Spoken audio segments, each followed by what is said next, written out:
Right? Hi, everyone. Welcome again to AuthorStory. I'm Alexander Lim, your host. And for this episode, I'm interviewing John Agostinelli, who, along with Chris Michaud, are the authors of the book Easy Money and the American Real Estate Ponzi Scheme. From Your Pocket to Theirs, the insider's view of the great housing recession and how it's happening again. And for those of you following along who are interested, you can go over now to the Amazon link in the description below the video and check out or get a copy of their book. So John, welcome to AuthorStory. Thanks very much for being our guest. Alex, thanks so much for having me on. Cool. So John, please tell us first a little bit about yourself. What's your author story? It really begins in business. So I started off in the financial realm. I worked in the banking industry for about 9 years.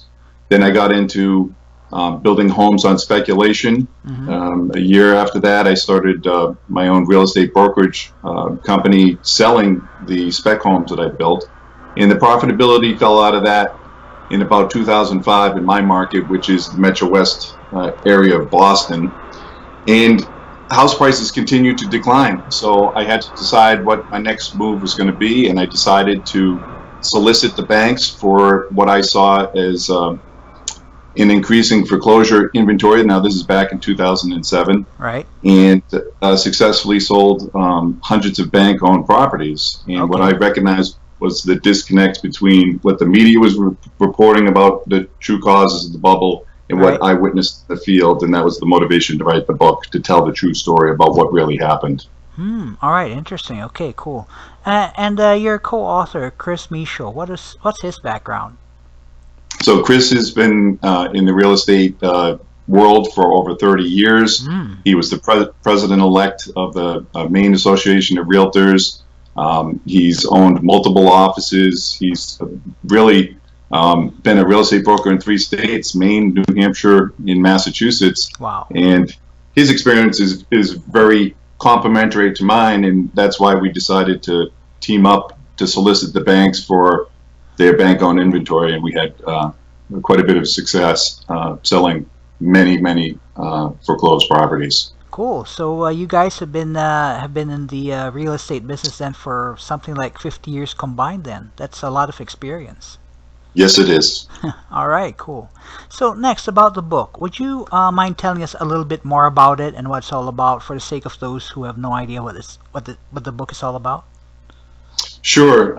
Like I said, Chris and I sold hundreds of bank-owned properties. We started this solicitation in 2007, really before the banks had a significant number of foreclosed properties. And at the beginning, we didn't have much success finding banks with foreclosed properties, but that changed quickly in 2008 once the financial crisis hit. Right. So we were selling these properties, and we noticed the disconnect between what the media and politicians were saying as the main causes of the bubble. And Chris and I were fortunate enough to serve on a broker advisory council to the largest mortgage servicer in the country. Right. Only 12 of over 6,000 brokers were selected to serve in this capacity, and it was a great opportunity for us to confirm what we were experiencing in the Northeast was happening throughout the nation. So we decided to write the book, and it's really about the true causes that led up to the bubble, how many of these same factors still exist today, and we weave these factors together so people can really get an understanding of what truly happened. Right. And we really want to educate home buyers and sellers. And we have chapters in the book that discuss whether or not homeownership is a good financial investment. Right. And we also have another chapter in the book that talks about the real estate cycle and how an individual can determine where their market is in the cycle to make wiser home purchasing decisions. All right. Okay. It's interesting you mentioned this, the subprime bubble of 2008, because I mean, I'm sure a lot of us, myself included, have heard this is the reason for the bubble, that's the reason for the bubble, and we get our information from news media. In what ways do the reasons for that bubble, which you explain in your book, differ from what the media presents? Well, many people have seen the movie The Big Short, Right. and it it's a great movie, and it's based on a true story. So either they've heard in the media, or if they watched the movie, and the movie is quite compelling. But that's only one piece of a much larger picture. That it's not just greedy banks and financial shenanigans that went on Wall Street. Right. There was much more to it, and I'll just rifle through some of the true causes that we found. Right. Poor government housing policy, the Community Reinvestment Act, the Federal Reserve rate manipulation. Basically, they kept the rates too low for too long leading up to the bubble, and they even admit so on their own website. The rating agencies, mark-to-market accounting, which led to liquidity issues. The real estate industrial complex, of which I am a part, and so is Chris. We're both members of the National Association of Realtors. Loose lending standards pushed by HUD, and heaven forbid that we talk about the financially irresponsible borrowers themselves. Right, right. So it's not just the simple matter of banks being greedy. It's like a whole bunch of factors that went into this thing happening. 100%, and all of these things that I just mentioned play a certain role, and they all vary to degrees at how to the extent in which they played into the lead up right up to the peak and the bursting of the bubble. Right. Okay. Interesting. Now that posits an interesting question because disasters are like it's a chain of events that happen or a series of reasons for it to happen. Disasters usually don't just have one main reason. In your opinion, if one or maybe two of these factors were brought under control or didn't become the problems that they were, might the bubble still have happened? Well, real estate markets operate in cycles, so there's Okay. always a cycle to it. So you have a trough, and then it accelerates through the equilibrium point and heads towards the next peak. But what we're trying to explain in the chapter after the real estate cycle is what factors made the amplitude larger than it had been in the past. So the price is really appreciated well past what a typical cycle would look like. And conversely, on the downside, there was a much steeper fall to the trough. Right. Okay. So the real estate cycle then this thing is like it really happens. It's a natural part of the I don't know the flow of real estate selling then. Absolutely, and we're in the midst of another one. We Okay. saw the peak in 2006. We saw the bottom in 2012. Right. Home prices are appreciating again today, about 5% a year over the last few years. We believe we're past the equilibrium point, heading towards the next peak, but we still think there's plenty of government manipulation, among other things, that will occur. So the next peak won't be reached until at least 2020, barring any catastrophic events. Right. Of course. Now Of this course. and this is, of course, on a national average basis. So some markets might peak out before then, and some markets will lag. But on a national average basis, that's what we're referring to. Right. Okay. Okay. Got that. Okay. So you speak of the valuation of real estate. I mean, real estate prices rise and fall according to the cycle. For the so just for the sake of our listeners who don't have a deep knowledge of real estate, how exactly is real estate valued? Is this like are the prices set artificially? Is it market driven? How does it work? It is 100% market driven, and it really boils down to economics 101. Okay. Right now, we're continuing to see a shortage in the supply of properties available. So the demand exceeds the supply. And whenever you have that situation, you're going to have appreciating home prices. And new household formation is exceeding new construction. So at least in the near term, we don't see getting to a place of balance between the supply and the demand for some time. Okay. All right. Okay. So all right. So that's what's essentially driving the peak, and of course, then once supply outstrips the demand, that's when you get the trough. So what happens is really as you're heading towards the peak, the market almost feeds on itself, Okay. and we have many factors that accelerate home price appreciation. And low rates is another one. So Okay. the rates are still low. If we look historically, a decent or an average rate on a 30-year mortgage is probably around 7%, Right. and we're at 4%. Okay. So that's just another thing that adds fuel to the fire Wow. to accelerate home price appreciation. Okay. Right. Okay. So you mentioned I'd like to go back a little bit on real estate cycles. We're all familiar with the 2008 boom and bust, but based on cycles, then there have been depressions in the real estate market. Do these cycles occur at roughly every 10 years, every 20 years or so, or are they like irregular? So that's a great question. So there's been some theorists out there dating back 75 years ago, 100 years ago, that suggested real estate operates on about an 18-year cycle. And just coincidentally, this most recent cycle was 18 years from peak to peak. The last peak was in 1989. This peak was just about at 2007. It was really the second or third quarter of 2006. All right. So that cycle was 18 years. The one that preceded that was just about 10 years. Okay. But if you go back in history, quite a few times the cycle has been right on 18 years. Okay. Or very close to it. All right. Okay. If the peak was like in 89, then the one before that would be around early 70s, 71, and so on and so forth then. So okay, so these cycles then they're nothing new. Okay.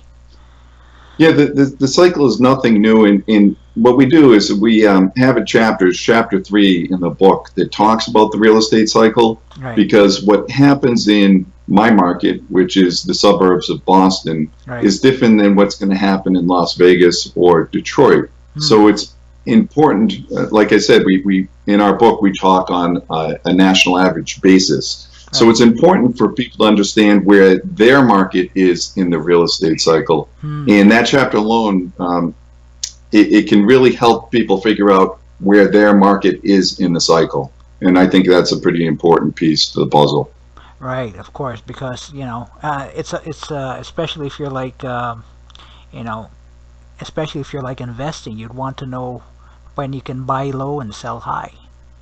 That's a great point. That chapter could be very helpful for real estate investors. And both Chris and I have spoken in front of several real estate investor groups, and it's very interesting to us how little people that are in the game of real estate investing understand about the cycle. And so anyone that does real estate investing, that chapter is critical. Wow, good grief. I mean, even in your industry, few people know about the cycle. Okay. Yeah, I'll tell you what, not if you do a Google search on the real estate cycle, there is some information out there, but not much. And that's why we thought it was very important to include a chapter in our book about it, because one of our main goals in writing this book was to educate people. And we want to educate them so they don't put themselves in a financially difficult spot, one.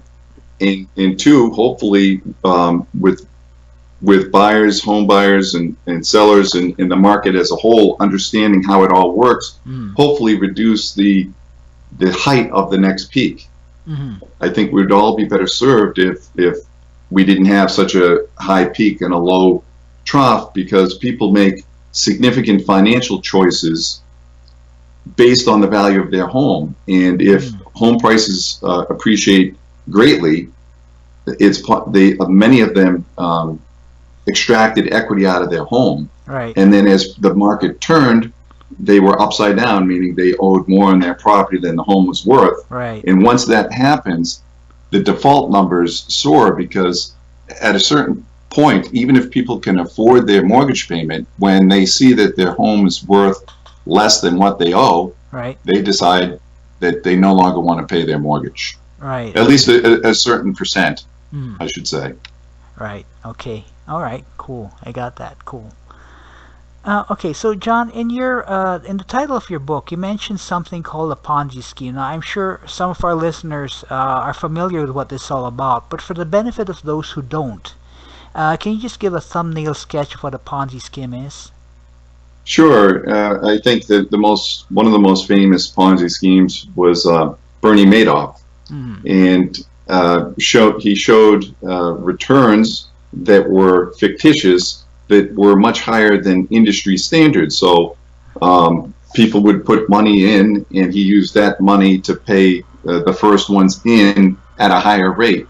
And it was a Ponzi scheme, and we refer to the real estate Ponzi scheme, the things that were artificially pumping up house prices, and that what some of those factors are. We talked about them earlier. Was the interest rates being kept too low for too long, which made it easier for the homes to appreciate. So there Right. were many factors, including the reduction of lending standards, Mm. which then allowed more people who would have never qualified before to Right. qualify. Mm. So it increased the demand for housing. And so it was a Ponzi scheme in the sense that it was artificially inflated to unsustainable levels. Okay, okay. Because personally, I was a little confused because it doesn't occur to me that the real estate industry is fits the mold of a classic Ponzi scheme. But explained that way, yeah, it does kind of make sense. The artificiality of it. That's was our goal in trying to explain what we saw in the market as a whole. Okay, okay, I got that. So, John, we do have these cycles. We do have this. I mean, the market cycle seems to be on the rise right now, heading for a peak, and of course, there's inevitably going to be a drop off. What, in your opinion, can be done to offset or flatten the cycles, make the peaks less high, make the drops less steep, that sort of thing? Well, a lot of it comes down to government housing policy. Hmm. So there is a push by both parties, and now more so from the left, to push homeownership to the low to moderate income borrowers because they think it's an appropriate way to bridge the wealth gap. Right. The problem is many of those low to moderate income borrowers could not handle the payment and Mm-hmm. were hurt terribly once the market turned. Right. So that I think if we stick with solid underwriting standards, meaning making sure that people have the ability to repay, Right. the more money that's put down on a mortgage, the less likely it is to default. Mm-hmm. And obviously, excuse me, um, in credit scores. So the credit scores continued to decline leading up to the peak. Right. So a credit score is a great indicator of someone's likelihood of repayment. Hmm. And credit scores were allowed down to about 540 leading up to the peak of the bubble. Right. Our concern is that we're seeing much of these loose underwriting standards occurring again with FHA. So FHA is allowing 57% debt to income ratio, which really doesn't leave much margin for living expenses. Right. And Right. a minor financial upset, a loss of a job or a reduction of work hours, there's not much cushion before someone can't meet their financial obligations. So that's concerning to us. And Mm. then real quickly, there's two other factors too. Right. They only require 3.5% down, Okay. uh, and they're allowing credit scores again down to 580. Mm-hmm. So we're concerned, and it's really, the book is somewhat of a warning cry that many of the factors that led up to the peak of the last bubble exist in the marketplace today. Right.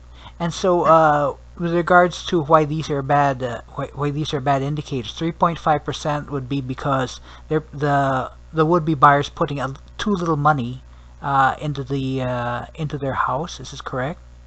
That's correct. And Fannie Mae and Freddie Mac allow only 3% down. Oh, okay. All right. Okay, cool. All right. Interesting. Okay. All right. So you did mention that this all comes down to essentially government, federal regulation, stuff like that. Now, from an individual point of view, is there anything ordinary home buyers, like, ordinary Joes, ordinary Janes, is there anything they can do to minimize the effects or protect themselves from the inevitable drops? Sure. I think the key is, and part of what we're trying to promote in the book is for home buyers to become educated. Mm-hmm.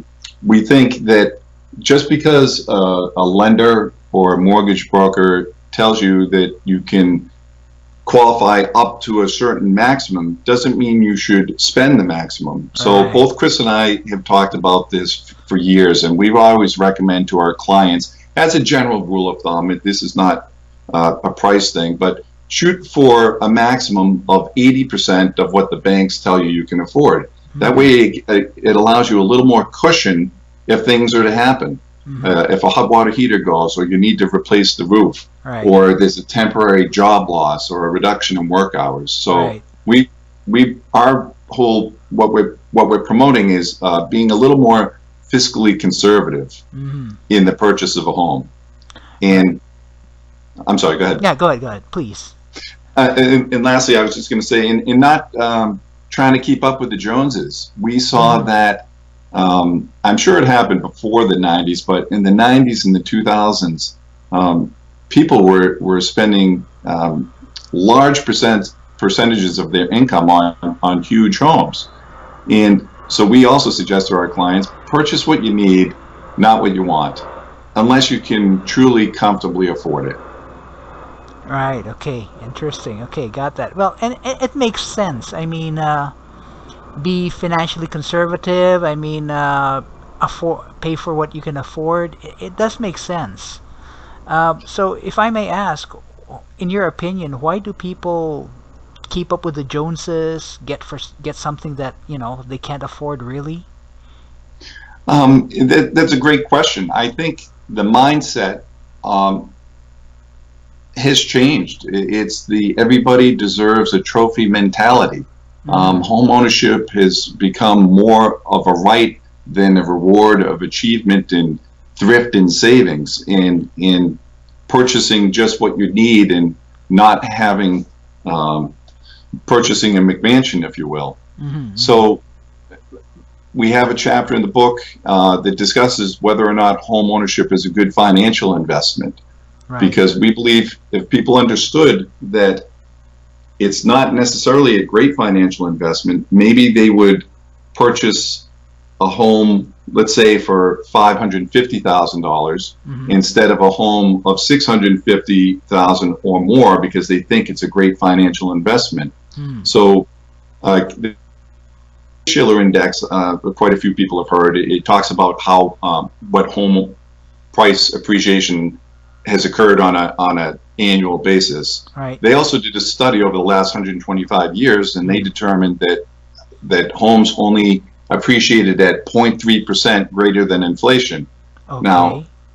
that's if you believe that the government is reporting inflation accurately. Right. Um, we don't. I think many people don't believe it. But even if it were accurate, from that you have to subtract the additional costs. You have to subtract your transactional costs when you purchase the home, Right. when you sell the home. Right. You have to subtract your real estate tax from that, Right. and then the maintenance costs of maintaining the home. Right. I mean, So yeah. at the end result is that the number is likely negative. Now, the only point there is we're not saying that you should rent. We're Mm-hmm. just saying that if you understand that it's not a great financial investment, maybe you're not going to purchase more home than you need. Right. Okay. Okay. Well, that's definitely interesting because I mean, most people they just see like the price of the home. They don't take into account maintenance expense and real estate taxes and all that stuff. So, yeah, and definitely that point you made about values of homes just being just above inflation, if the figures are to believe, that's definitely something to keep in mind. And there's one more point I want to make on that. So, of course, someone can say, well, if you buy at the bottom of the market and sell at the top of the market, Right. sure, it can be a great investment. And if you're looking at it from a real estate investment perspective and you are purchasing a multifamily home, the value of that is really based more on the income the property generates. So that's I was really referring to single family residence and whether that is a good financial investment or not. Right. Okay. Okay. Of course, the specifics will differ for stuff like commercial establishments and things like that. Absolutely. Right. Okay. Cool. So, John, we've just got a few minutes left in this interview. Are there any last words of wisdom you'd like to share to inform our listeners about home ownership? I think we covered most of it. I think, like I said earlier, that it's important to become educated. No one is going to look out for your best interest better than you. Right. And I think the key is really when you make the decision to purchase a home is to do it in a way that you're not spending your last dollar, and that there's some financial cushion there, because home ownership, and we all experience it, unexpected costs arise, whether Yes. whether it's the hot water heater goes or the furnace goes. Right. Um, the house needs to be painted every 5 to 8 years. The roofs need to be replaced. Right. So just leave enough financial cushion, and live comfortably within your means, and it reduces the stress and it reduces the likelihood of defaulting on the mortgage. Cool. Okay. So definitely words of wisdom right there. So, in closing, then, the book is Easy Money and the American Real Estate Ponzi Scheme. The book's authors, one of them is our guest, John Agostinelli. The other is Chris Michaud. And you can find their book on easymoneyinamerica.com and also on Amazon. So, John, thank you very much for your time. Thank you very much for being an author story. It was very insightful having you here today. Alex, thank you so much for having me on. Cool.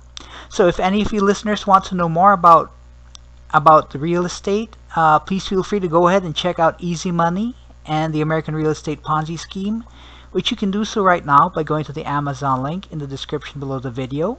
And if you'd like to follow our author interviews on YouTube, I invite you to subscribe to our channel. So bye for now, everyone. I'll be back on Author Story next time with another inspiring author.